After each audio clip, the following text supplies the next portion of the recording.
a fan of music gets tiresome.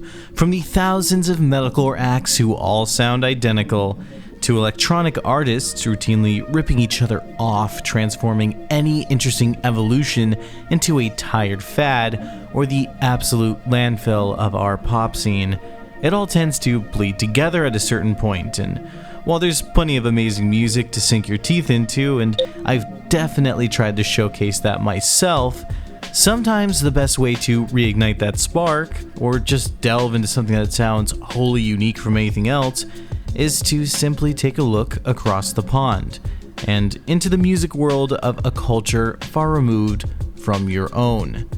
Various European and Asian countries boast their own unique scenes and cultures, with sounds unlike anything anywhere else. Though in my humble opinion, and by humble I mean absolute, they all tend to pale in comparison to Japan. The homeland of hentai might be scoffed at when it comes to the world of media, thanks to weeaboos losing their shit over anything and everything Japanese. It smells like a fucking weed. Or even that old tired meme of, oh my gosh, what the hell, Japan? Seriously? The truth is that Nippon is a powerhouse of artistic innovation, and one of the few cultures that actively celebrates experimentation and artistic expression. At least from a Western lens. Any Japanese viewers, you can feel free to correct me if I'm wrong here. But here in the West, and America more specifically, music and media in general get a strange treatment, where everything has to be put in boxes, and only specific artists tend to get the free pass to experiment and make new and interesting things. And outside of maybe K-pop and a brief moment in the 90s with Latin groove, foreign music has yet to become as widely popular or accepted here. Sure, Weaves have been blasting anime openings for years, and Rammstein has a pretty big fan base, and there have definitely even been Japanese artists like One OK Rock or Kiari Pamu Pamu that have had some groundbreaking success in the West. To say that Japanese music has found the same level of Western exposure and mainstream popularity as K-pop is, well, it's a flat-out lie, which is a shame, because Japan is home to some of the most interesting, variety-rich, and well-written music that one could indulge in, and getting over the language barrier and delving headfirst into it is one of the most rewarding things any lover of music could do. So let's put our grasses on and dive into 5 bands to get you into Japanese music.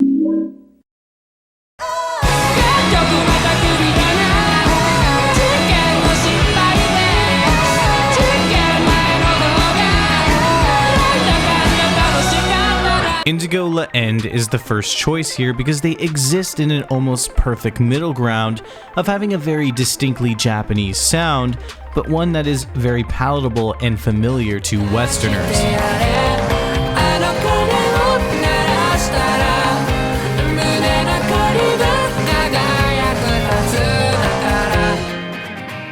Hailing from Tokyo and established in 2010, Indigo La End quickly rose to popularity through their bright-toned indie rock sound, combining elements of pop-punk, math rock, indie, and even pop music. The band is led by Inan Kawatani, who acts as the group's main songwriter and specializes in crafting tracks that walk a tightrope between upbeat and fun and melancholic and somber, all without losing any of the bright and cheery nature of the band's core sound.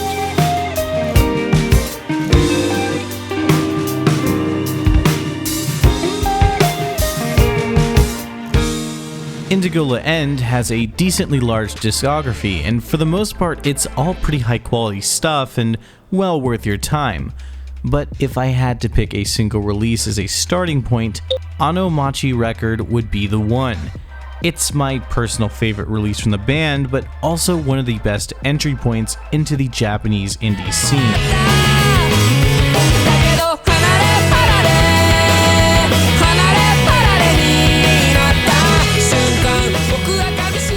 It's filled to the brim with those iconically bright guitars and drums that Japanese music is extremely famous for, with some great vocal performances from Kawatani as the cherry on top.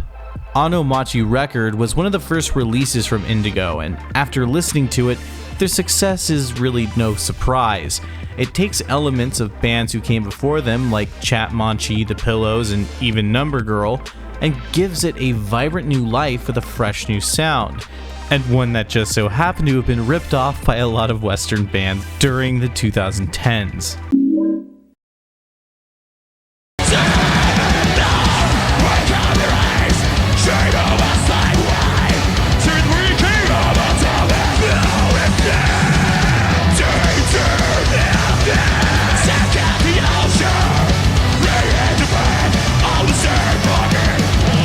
Crossfaith and their metalcore brethren Crystal Lake and Cold Rain are well-known gateways into the world of J-metal for metalcore fans. Crossfaith themselves have made quite a name out in the West, being fan favorites in Europe and having a dedicated following here in America, even having a slot on the Vans Warped Tour in 2012 and 2015. While the band's first American release, The Dream the Space, is a tad bit generic, it didn't take long for them to jump headfirst into the creative and defining sound that they would become known for. The Zion EP was an absolute game changer, taking contemporary metalcore and fusing it with nu metal and 90s big beat. And the best way to describe Crossfaith for someone who doesn't know them is that they sound like the baby of The Prodigy and Slipknot, influences that they openly embrace. And while I could recommend you a specific release, I feel like I don't need to. Apocalypse is easily their best record.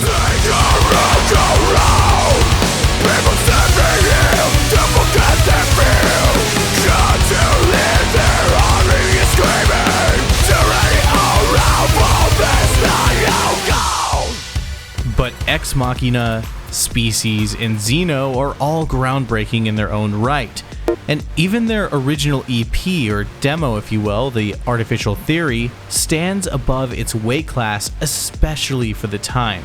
What makes them so Western friendly though is the fact that their sound is very Americanized, as well as they sing in English, making them very friendly to newcomers. The band isn't defined by one member either, or even a single key element the way that most bands typically end up being. Rather, each member brings a unique and important element to the table. Though I do think the star here is actually their drummer, as he's a fucking monster.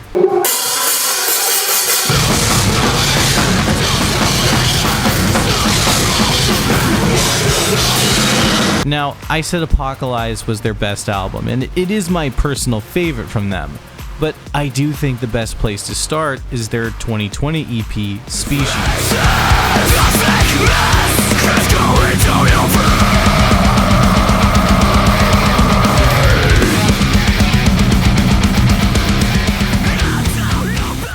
With tracks like this that show off their rabid and intense metal side, while also catering to their more electronic side with songs like this.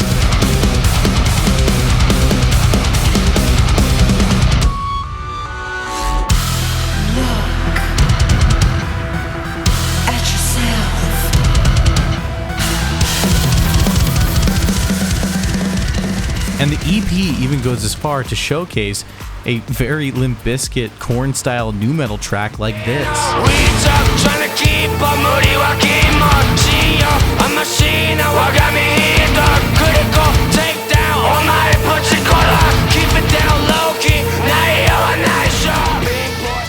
The whole thing is fantastic, and with it being a very short-length EP, there's not a ton of commitment, so it's not like you're going to waste a ton of your time if you don't end up liking it, but I highly doubt that you won't.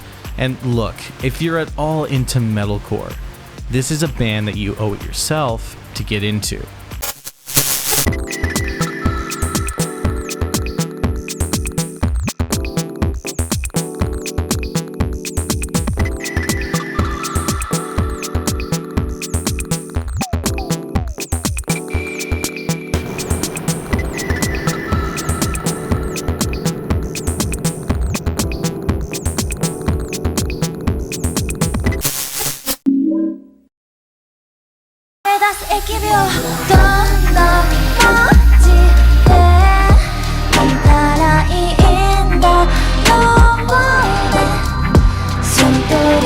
Now, before some greasy weeaboo spills their spaghetti all over the comments and rees at me for not talking about J-pop, let's talk about J-pop.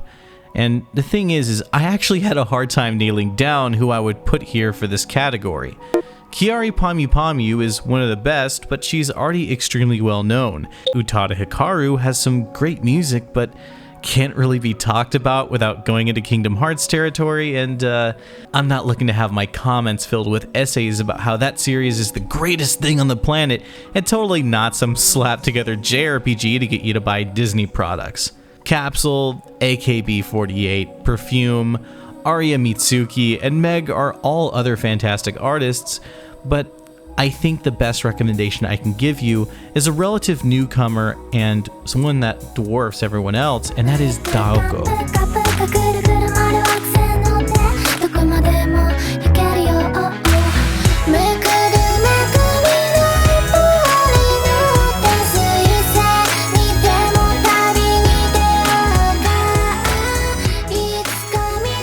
As you can hear, Daoko isn't exactly rewriting the J-pop sound, but her music is an absolute breath of fresh air, and a good way to get into J-pop if you aren't a big fan of the more bubbly and sweet sound commonly known to as filthy gaijin. Having a decent variety to her sound and bringing in elements of R&B and hip-hop to add some more flavor.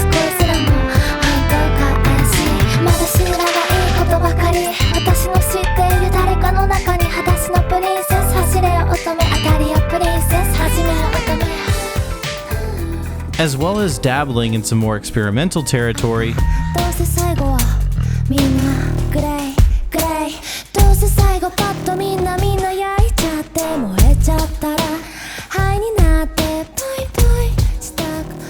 and even getting into the oh so famous sound that we all know.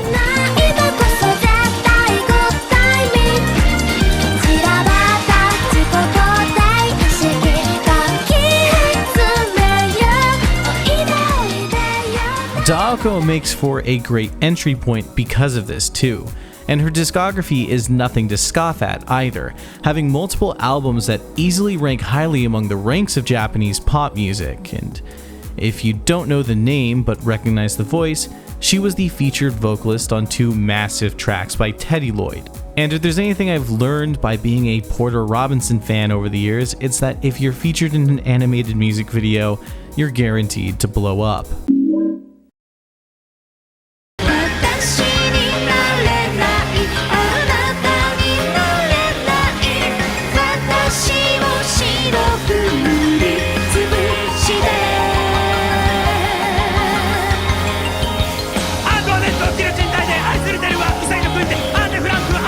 Alright, this is a band I know a lot of you probably won't like, and I'm fully aware of that. They can be a bit of an acquired taste, but their intentionally over-the-top nature and weirdness is all part of the appeal. And while most might not get it, those who do will love it.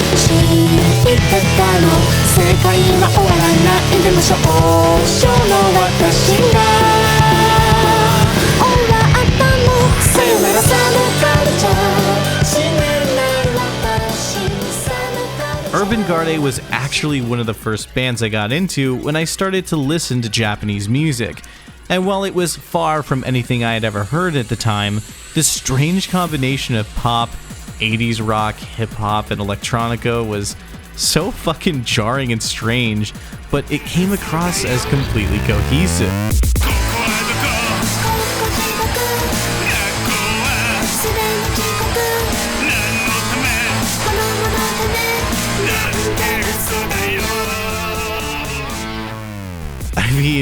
I mean, you heard that. It's like a mad scientist put this together. And it's the same thing with their visual aesthetics, playing on a stylish and sleek look flavored with cartoonish violence and over-sexuality. And the band really does encapsulate their sound with their look. And sure, while this is a video made to showcase bands to get you into Japanese music, something a bit more challenging to the West is a must, and Urbangarde really is a band that is defined by their Japanese identity.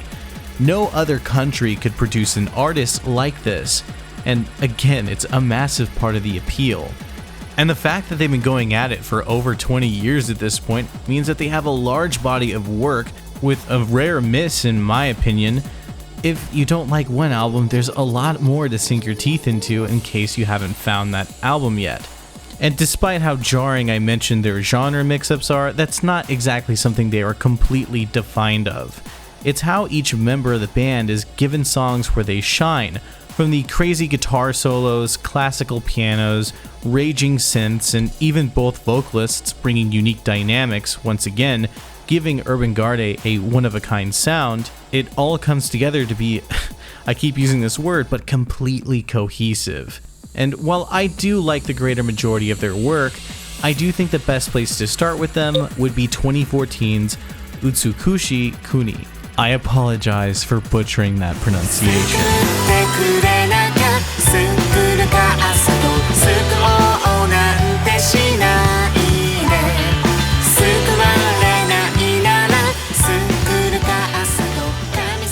The record is a bit more straightforward and toned down, which allows for newcomers to get accustomed to the core sound before jumping into an album like Giger Counterculture or Mental Hells that really show off some of the wilder sides of the group.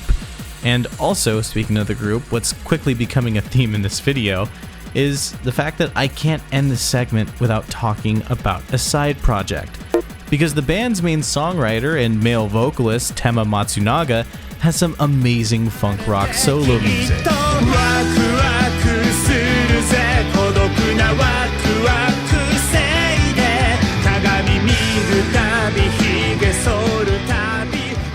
Showing off much more of his vocal range and prowess, while also just being some fantastic music in its own right. When it comes to Japanese music, Urbangarde is definitely up there with my favorites, and I highly recommend them. But look, I know they're not for everyone, and if you're too smooth-brained to get it and really enjoy them, you know, that's just something you're gonna have to deal with.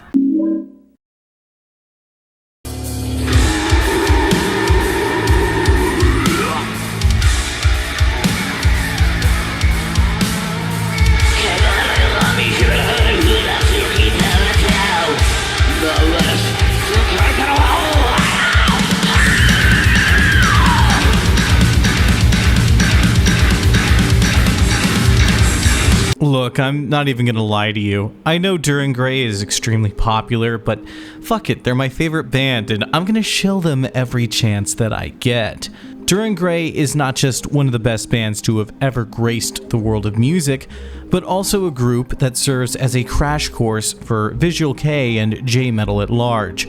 From nu metal, alternative rock, hardcore, metalcore, death metal, VK, progressive, you name it, the band has covered a massive amount of ground in the world of music, and their large discography is one of the richest and most diverse collections of releases that one could dive into.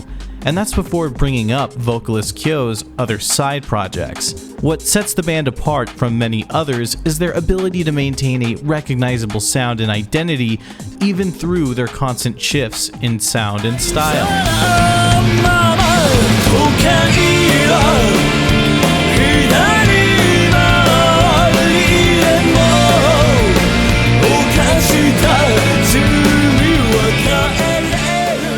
A song like this will be very familiar to anyone who loves classic VK, while a track like this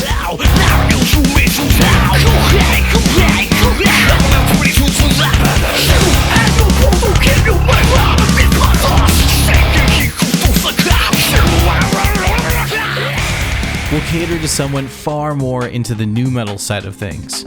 And the variety continues the more you get into their progressive territory.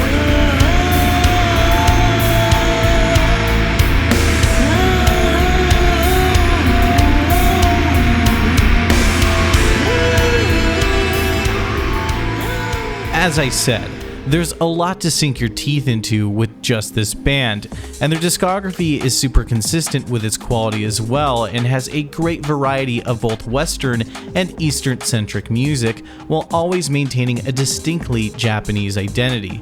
And that's not even going into the insane live shows or the lore behind the band and the members themselves. If I were even going to try to touch that, we'd be here for hours. so I'll save that for another video.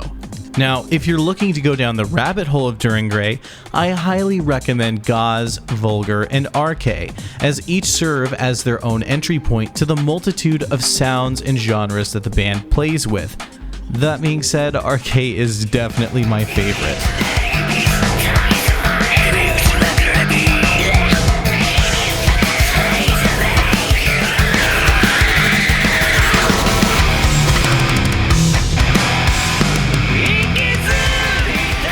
While Gauze, Kiso, and Dumb Spiro Sparrow are some of the more obvious fan favorites, aside from my personal bias, I recommend RK the most because it's the album that covers a lot of the territory that the band had previously dabbled with throughout their career, while also carrying its own curveballs. Now, I did mention that Kyo has other side projects, and I would be remiss not to bring them up as fellow recommendations, and in particular, Sukekyo, a supergroup of sorts that focuses much more on experimentation and brings a more progressive and art-focused approach to rock and metal.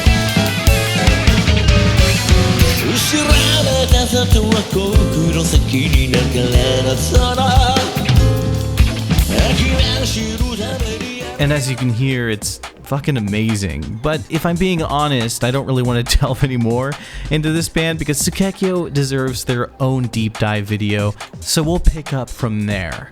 Kyo's other project, however, is far more straightforward.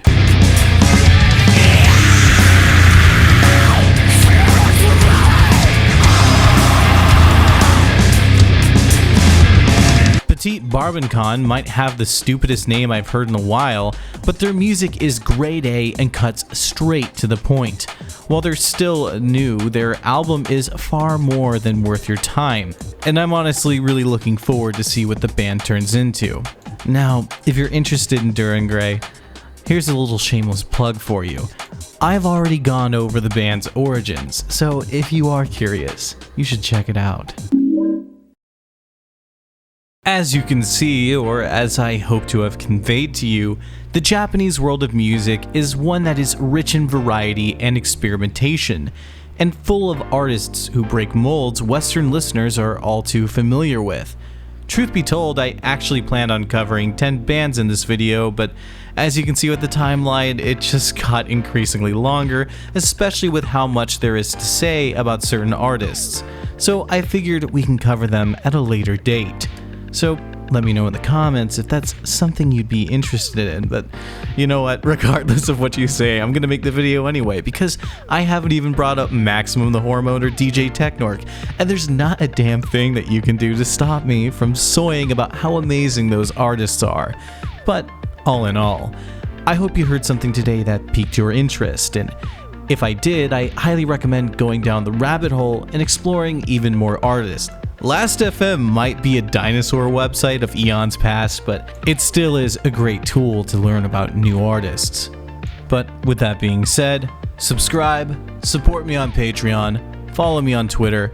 I'll see you in the next video.